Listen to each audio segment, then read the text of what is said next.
Folks, the Bulls go down 6 heading into the half. Now, the Bulls have been playing pretty solidly. They let a late run happen in that second quarter that puts them down by 6, but we're going to break it all down, talk about it. First, got to play that intro. You are now tuned in to Chicago Bulls Central, your number one place for all Chicago Bulls news and content.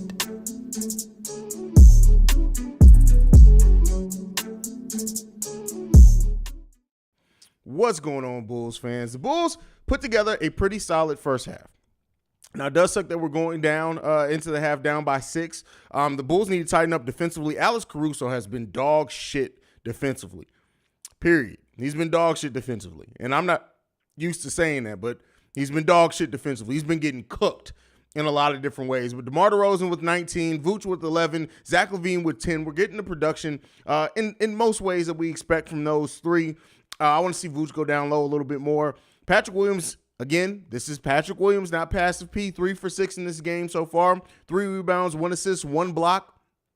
I won't say that he's timid on the offensive end, but I will say that I have noticed there's been a couple of times where I think Patrick Williams missed a play. Now, I'm not saying he didn't, he should have shot it, but there's times he missed some passes, missed some opportunities where he could have cut to make some space. But again, no player's perfect. He's still playing out there pretty solidly. Only 5 points from our bench so far in this game, and this is what I think is going to be the difference maker, and this is what makes things a little bit different when Drummond's not out there. Because when Drummond's not out there, you have Goran, who's a shooter, right? Or he can cut to the basket some, but you don't look for him to do a lot of those things. He's 1 for 4 from the three-point range. Alex Caruso, we already know Alex has not been shooting well all season. He's 1 for 1 with 2 points. But when you're missing Andre Drummond, see, what Andre Drummond does to this bench is he gets easy buckets, right? You could see Drummond being in this game a couple of opportunities where he probably have 4 to 6 points already, which would make a big difference in this game. So we're feeling the effect of not having Andre Drummond out there, and you can tell that by the way that things are going. But again, this team's played pretty well. I need to see them lock in defensively with some more defensive intensity. The refs are calling some ticky-tack fouls as well. Better shooting. We're definitely not out of this game despite the 6-point deficit right now.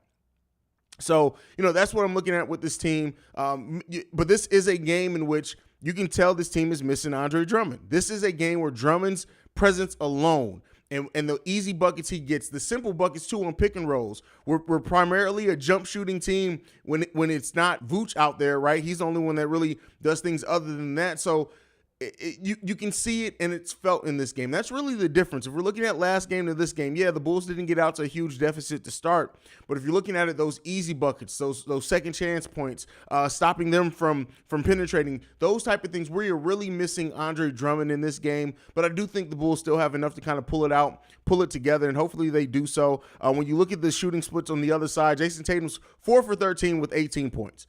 Not the worst night as far as efficiency, but definitely not the best. Jaylen Brown's 4 for 5 for 8 points. Hopefully we play a little bit better defense on him. That's where Alex Caruso, others come in on that side. But giving up 14 points to Malcolm Brogdon, that's going to hurt, especially when we're not getting bench production ourselves. It's just really energy things that I'm noticing out there with this team, and hopefully that comes along a little bit more in that second half.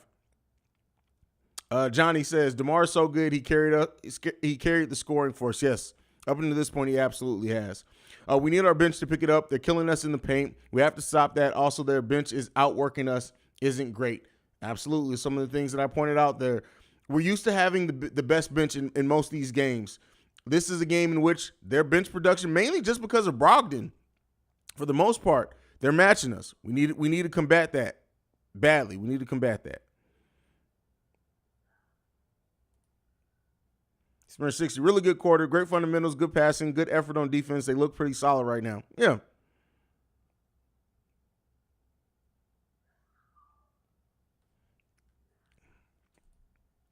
Refs are jokes again. Yeah, we've been officiated weird all season.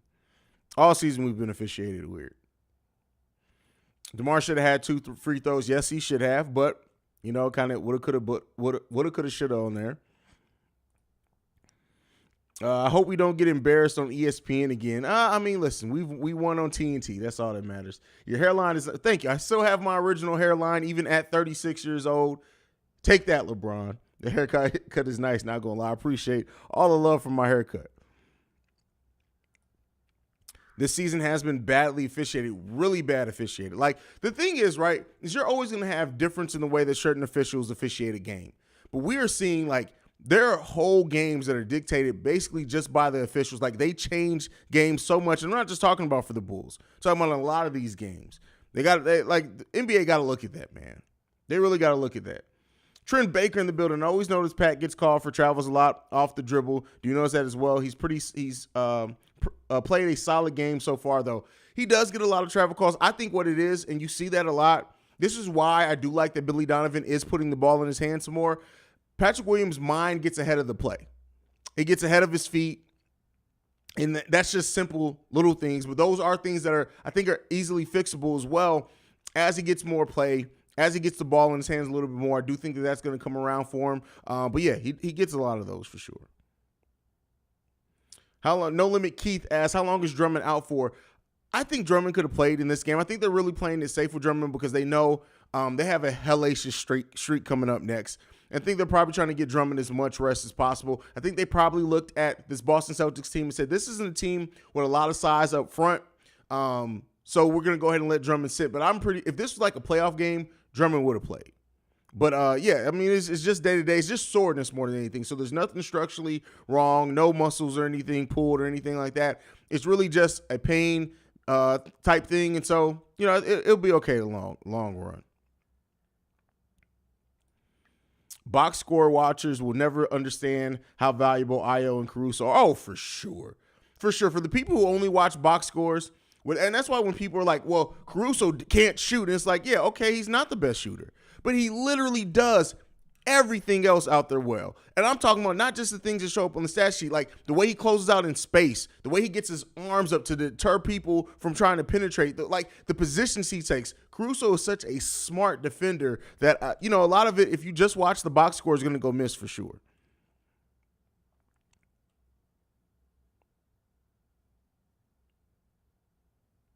Let's see what else we need. Young players don't receive much calls. For the most part, you're right. Johnny Ball says box score watchers. That's the one I just read. You just corrected it a little bit. I got you through the typo. I knew what you meant there, brother. Rap God Reloaded says, who's better record, Drake or Kanye? Why is that? Why are we talking about this? Hey, what are we talking about here? Caruso is not the same versus last year. He's almost a liability on the offensive side. No, I think he's pretty much the same as he was offensively last season. I mean, he is shooting the three at a much worse clip. It's the 3-point ball for Caruso this season is abysmal. Like, it's almost to the point where you're like, Caruso, just don't shoot any threes, please. Don't shoot. So let's look at Caruso. So he's averaging 4 shots per game versus 6 shots per game last season. He's shooting the ball at a 36% clip. Last year he shot at a 39% clip. And he's shooting the 3-point ball at a 36 versus 33% last season. So no, he's not playing much worse. He's really not. This is who Caruso is. It's just a little bit more evident out there, I guess, because we have better shooters off the bench.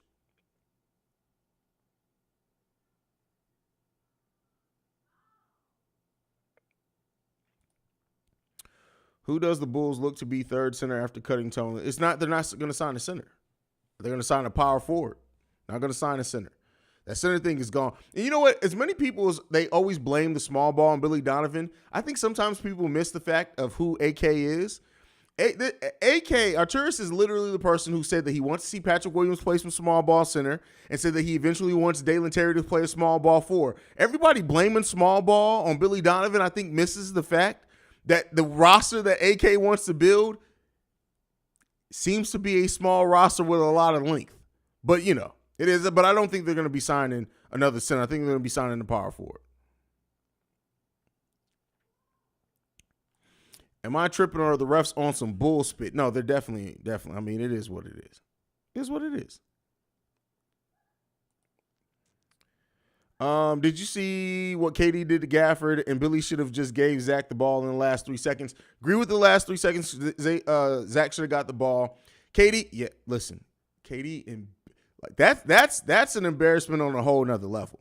Shout out to Gafford for trying though, but that's embarrassment on a whole nother level.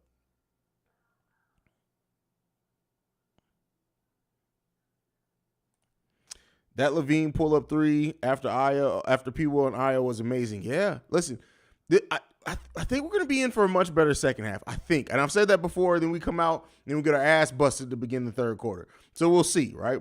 But, it is what it is. Need to involve Zach more in general. You know what? It'll be interesting. Let me take a look. What is Zach's usage rate this season so far?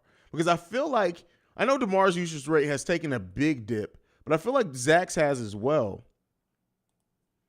So Zach currently right now has a 26 usage rate, which is down 1 point from last season. So not as much as I was thinking, but it does seem like not as much as ran through Zach at certain times. It seems like they have their times where they run things through Zach. But again, I think this team should be working from the inside out anyway. I know DeMar's usage rate is way down this season. His usage rate is down by 2 points this season. And he's averaging like 4 or 5 less shots per game than he was last season as well. So. What up, Haize? We need Javonte Derrick to raise the energy level. Need to get it to Vooch in the paint more, and the refs need more training. All in all, good game so far. It's a good game. It's an okay game so far. We need that defense. We definitely need that defense. Cordell98 says, what up, Haize? What's going on, fam?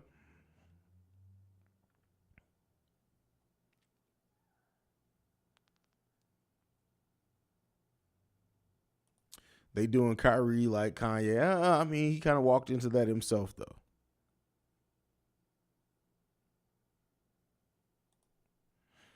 Playmaker with Vooch in the post starting in the second half, Boston's weakness.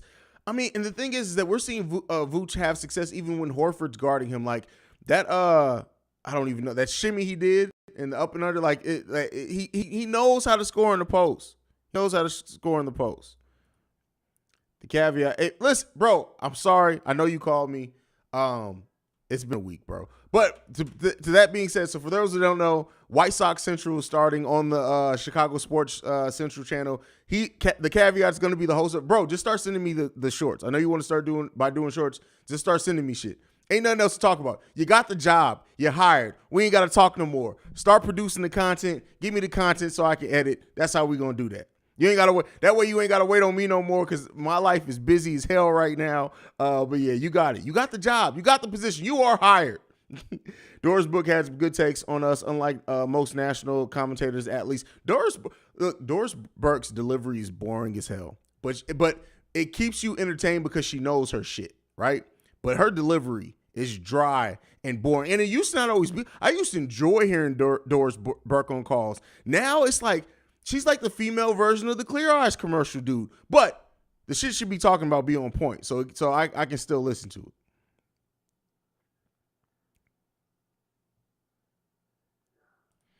And Adam says, sup, Haize, thanks for always being the voice of reason with the Bulls. I try to call it fair. I still have my times where I go to hell off, but yeah, it is what it is.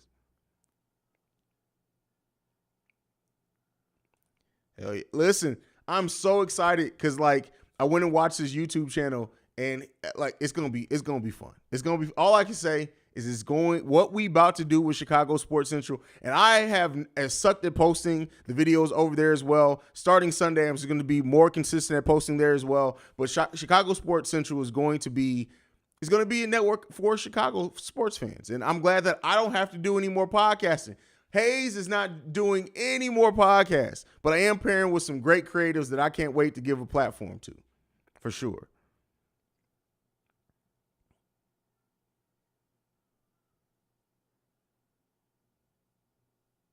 What adjustments do you see Billy making in the second half? Point of attack defense. We need to get out to the point of attack defense a little bit better for sure. The game's about to start back. So, all right, y'all, that is it. I'll be back for the post-game live stream. Make sure you guys are here for that because we're going to have fun like we always do. But I'm 100%. That's why I didn't do a pregame show. I had to let my energy get up, right? Because it's been a difficult week. I got to call Bulls and Bears on Sunday, but the game's back on. I will see you guys here for the post-game live stream. Peace, y'all.